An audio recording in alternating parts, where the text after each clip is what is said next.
이 책에서도 이러한 승자독식 시장의 구조에서 왜 행운이 더욱 중요한지 그것을 경제학적 관점에서 설명해주고 있습니다. 승자독식 시장이 계속 뻗어나가면서 행운의 중요성은 더욱 커졌다. 이들 시장에서 소수의 승자에게 돌아가는 막대한 보상은 결국 엄청나게 많은 경쟁자를 끌어들이기 마련이다. 그래서 경쟁자가 많아질수록 행운이라는 요인은 더욱 중요해진다. 1등과 2등의 실력이나 노력은 종이 한 장 차이인 경우가 많습니다. 이 책에서 어떤 얘기를 하냐면 회계 소프트웨어 같은 얘기를 해요. 예전 같았으면 세무, 회계 맡으신 분들이 그 동네 분들한테 정보를 제공해 줌으로써 나름의 시장을 형성했거든요. 근데 그렇지가 않고 표준화된 프로세스가 나오거나 혹은 소프트웨어가 나오게 된다면 이제는 그 소프트웨어가 그 모든 일들을 대행해 주기 때문에 굉장히 우수한 소프트웨어 하나가 전체 시장을 독식하는 연질이 생길 수 있다는 얘기입니다. 그렇다면 이제 그때의 소프트웨어 업계에서도 가장 좋은 것과 좀 그거보다는 약간 좀 덜 좋은 사이에 기능의 차이는 미미하나 여기에 대한 시장의 장악력은 무한대일 수 있기 때문에 그 평가는 굉장히 클 수 있다라는 부분들을 고민하고 있는 거예요. 다른 사람보다 1% 더 열심히 일하거나 재능이 있는 사람이 1%의 수익을 가져가는 건 어찌 보면 당연하다고 볼 수가 있어요. 그런데 그 과정에서 나타나는 차이가 사소한데 수익은 수천 배 차이가 난다면 그렇다면 행운의 영향력에 주목할 수밖에 없다라는 얘기를 저자는 다음과 같이 얘기합니다. 행운이 아주 미미한 영향을 미치는 경쟁에서조차 승자는 거의 언제나 가장 운이 좋았던 사람들 가운데서 나온다. 결론은 사소해 보이는 우연한 사건들이 경제적 보상에 있어서 엄청난 차이를 낳고 있다는 것이다. 저자 역시 저명한 경제학자이자 코넬대의 석좌 교수로 이미 굉장히 큰 성취를 이룬 분이에요. 근데 이분이 그 친구와 함께 테니스를 치다가 이분이 쓰러졌는데 근데 마침 지나가던 구급차가 와가지고 이분을 구했다는 거예요. 그래서 그때 알게 됐던 건 뭐였냐면 어떻게 이런 일이 일어났을까? 거꾸로 다른 유명인 중에서 어이없는 사건을 통해서 사망한 케이스를 떠올리고 그 둘 차이는 과연 무엇인가에 대한 부분도 고민해 보는 겁니다. 그다음에 어떤 얘기를 해주시냐면 굉장히 좋은 대학교죠. 유명한 명문대학교인 코넬 대학에서 교수로 임용된다는 것은 쉽지 않은 일이죠. 근데 본인이 굉장히 운이 좋게도 그 전체 커트라인 7번째의 순서로 교수가 되었다라는 사건을 얘기해 주시고 자기와 함께 연구하던 사람들과 함께 했던 연구의 과정 속에서 우연히 겹치는 사건으로 자신이 썼던 논문이 각광을 받고 그를 기반으로 지금의 안정적인 위치를 확보했다는 부분까지도 얘기를 합니다. 그러니까 다시 말해서 본인의 삶이 우연의 연속이었다는 거예요. 다시 말해서 그만큼의 행운에 대한 부분들을 이제는 발견하고 감사하는 마음을 갖게 됐다고 볼 수 있는 거죠. 한 번 더 있습니다. 제가 그 회사에 가서 직원분들한테 제가 공부하고 있던 것들을 알려드린 일이 있었어요. 그래서 이제 그때 설명을 드린 다음에 많은 분들한테 여쭤봤죠. 제가 이런 설명을 드렸는데 혹시 질문 있으십니까? 그랬더니 한 친구가 손을 들었어요. 젊은 여자분이었는데 저한테 이제 질문을 하신 겁니다. 근데 그 질문이 꽤 스마트한 질문이었어요. 그래서 저는 이제 훌륭한 질문입니다. 한 다음에 이제 설명을 드렸죠. 그 다음 날 그 회장님 만나가지고 제가 말씀드린 거예요. 회사의 직원분들이 참 열정적이고 흥미로운 질문도 하시던 걸요? 얘기했더니 회장님께서 그 친구 좀 데려와 보세요. 이게 오게 한 거예요. 그분은 바로 발령을 냈습니다. 그래서 회장 비서실로 들어갔어요. 그 1년 후에 있었던 일은 뭐였냐면 제가 다른 컨퍼런스에서 만났었는데 그분이 이제 회장님께 따라온 거예요. 그때 이제 제가 그분한테 말씀드렸어요. 1년 만에 봤는데 많이 새로운 일을 하고 계시네요. 그랬더니 그분이 저한테 얘기한 이거였습니다. You changed my life. 그러니까 본인의 인생을 제가 바꿨다는 거죠. 제가 한 얘기가 이거였어요. No. You changed your life. 그분이 질문을 했거든요. 질문을 했기 때문에 그 결과를 얻은 겁니다. 행운은 굉장히 많은 곳에서 발생할 수 있는데 시도를 해야 생깁니다. 그냥 얻어지는 건 아닌 것 같아요. 그러니까 그가 그 질문을 했기 때문에 그 인생에 어떤 새로운 형태의 모티브를 얻게 된 거고 저는 그 행운에 하나의 작은 역할을 했지만 제가 의도한 건 아니었죠. 그만큼의 다양한 일들이 지금 벌어지고 있기 때문이라도 행운이라는 건 정말 중요한 일이다라는 거를 저는 제 생활에서도 그를 통해서 느낄 수가 있었어요. 그 행운이 정말 중요하다는 것을 여러분은 언제 느끼고 계십니까? 보통 우리가 무엇인가를 도모하고 계획한 경우에는 그 결과에 대한 성취의 결과를 온전히 내가 했다라고 느끼기가 쉽습니다. 근데 거기에는 그야말로 음덕부터 수많은 형태의 누군가의 도움이 있었을 거예요. 그런데 왜 우리는 평소에 행운이라는 외적 요인보다 자신의 노력이 더 중요하다고 생각할까요? 좋은 환경에서 태어나는 것이 누군가에게 일어날 수 있는 가장 커다란 행운 가운데 하나라면 행운의 중요성을 제대로 인정하지 않는 태도야말로 우리 모두의 행운을 갉아먹는 것이다. 잘 되면 내 덕, 안 되면 남 탓. 이러한 생각이 잘못됐다는 건 아니에요. 이것은 일종의 자기 보호 본능 같은 것이라고 볼 수 있어요. 이 책에서 설명하듯이 인간의 이런 흥미롭고 별난 성향 때문에 때론 무모해질 수도 있고 희망을 품고 용기도 내고 성취도 하는 것이라 생각합니다. 또 내가 너무 이성적이라면 성공과 실패에 대한 엄밀한 계산 후에는 시도조차 하지 못한다는 것이죠. 근데 우리는 그렇지 않기 때문에 시도를 하는 겁니다. 어떤 경쟁에서 승자가 될 가능성을 현실보다 우리는 훨씬 더 높게 생각하는 경향이 있습니다. 그러니까 딱 한 명 뽑는 오디션 프로그램에 몇백만 명 넘게 지원하는 것이죠. 확률적으로는 몇백만 분의 1인데 모두 다 기적을 노래합니다. 원래 우리 인간이란 종이 이런 기질을 갖고 태어난 것을 확인할 수 있는 좋은 예자라고 볼 수 있습니다. 다만 이제부터라도 행운을 좀 더 객관적으로 바라보자는 거예요. 자기 인생에서 행운의 역할을 인정하는 사람들은 실제로 자신이 누리는 성공에 고마움을 느낄 가능성이 크다. 그런데도 성공한 사람들은 자기가 운이 좋아 성공했다라고 인정하기가 쉽지가 않습니다. 왜냐하면 운이라는 단어 자체가 어떻게 보면 모호하고 영험하거나 비과학적인 것처럼 들릴 수도 있거든요. 제가 이 책을 고른 이유 중 하나가 행운에 대해서 데이터를 기반으로 분석하고 접근했기 때문이에요.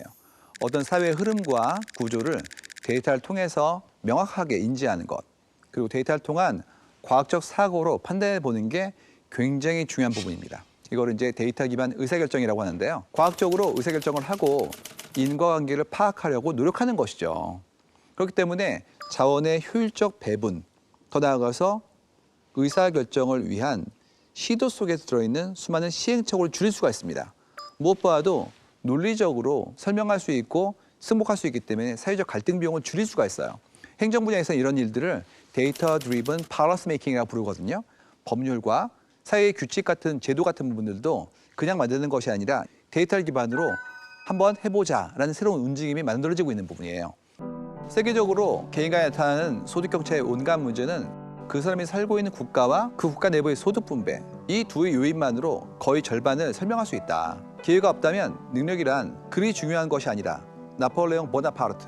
다시 말해서 당신이 어디에 태어난다는 것이 굉장히 중요한 변수란 얘기입니다. 저자는 오래전에 봉사활동차 간 네팔에서 만난 청년 이야기를 합니다. 부탄의 산기슭 부족 출신인 비르카마는 글을 읽고 쓰는 것조차 배워본 적이 없대요. 근데 이분은 시계 수리, 구두 수선, 요리까지 잘하고요. 사람의 기분을 상하지 않게 하면서 흥정도 잘하고, 그래서 저자가 만난 사람 중에서 이만큼 진취적이고 모든 일을 다 하면서 훌륭하게 하는 사람을 본 적이 없다고 합니다. 근데 저자는 이분한테 준 월급이 그가 보기에 크지 않은 돈이었는데 이분이 살면서 받은 가장 큰 금액이었다는 거죠. 그렇다면 비르카만이 부탄의 산기슭이 아니라 미국이나 다른 부유한 나라에 태어났다면 아마도 훨씬 더 많은 부를 누리고 성공할 확률도 높았을 거라는 이야기로 우리는 생각을 확장할 수 있을 것 같아요. 어쩌면 우리가 당연하게 누리고 살아왔던 사소해 보이는 모든 것들이 사실은 누군가에게는 엄청난 행운이다라는 것을 이제 말하고 있는 것이죠.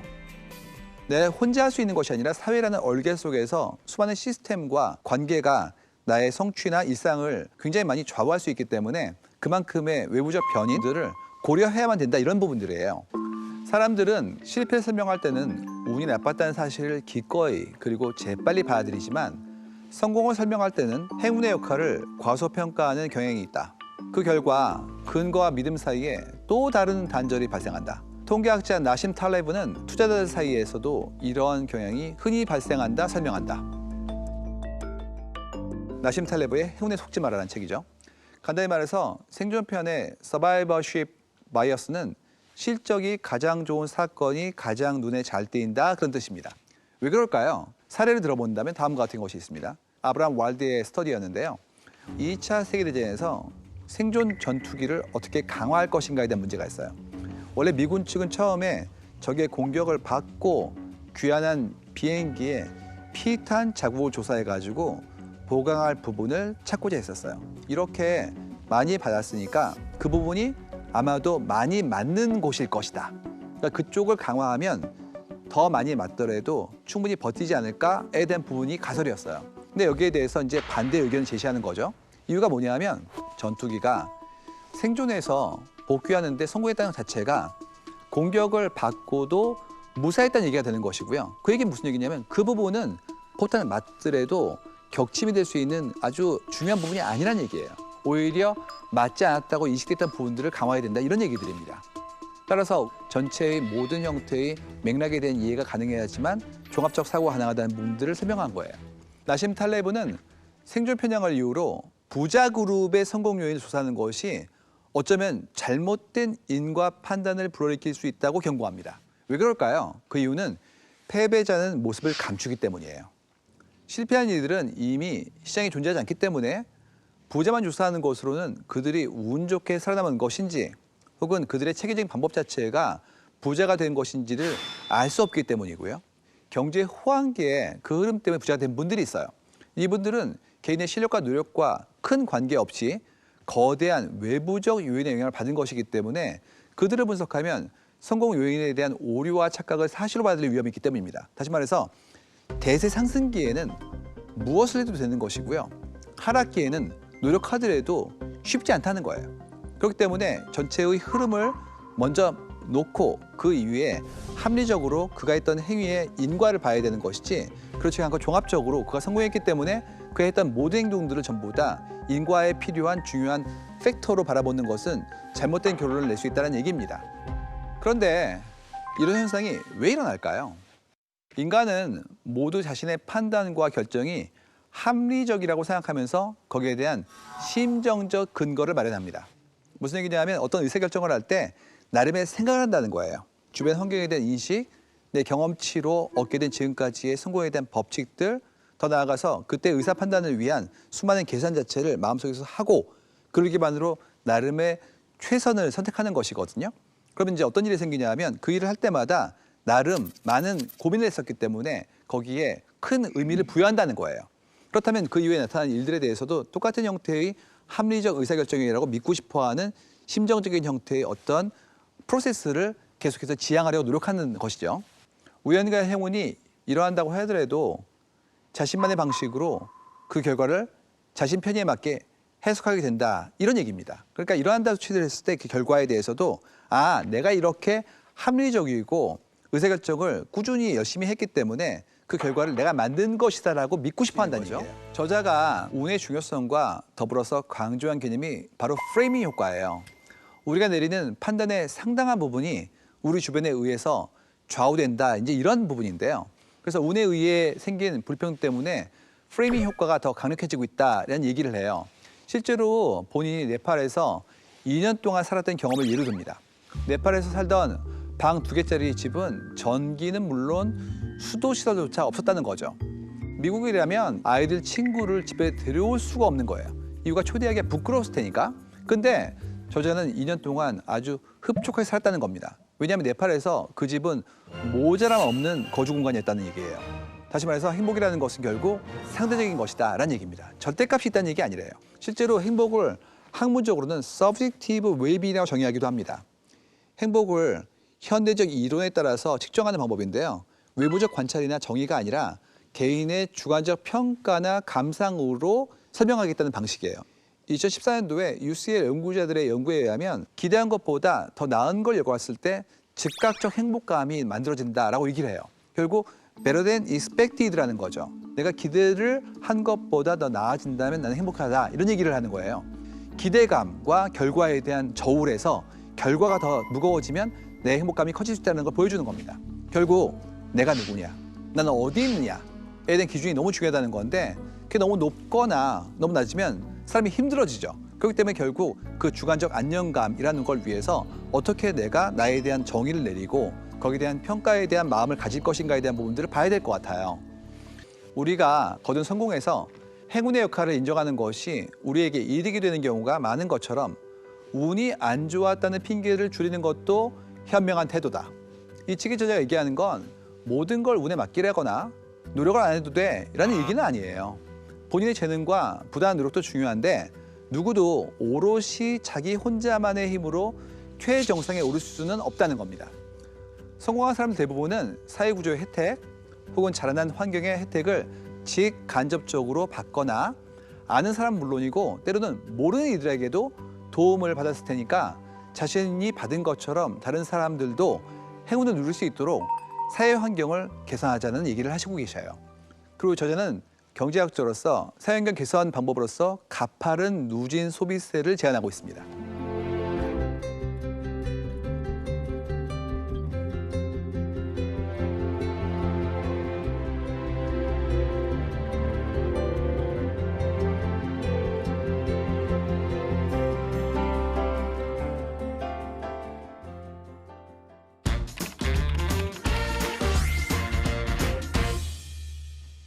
저는 경제학자가 아니니까 이 책을 읽고 좀 다른 결론을 내보고 싶었어요.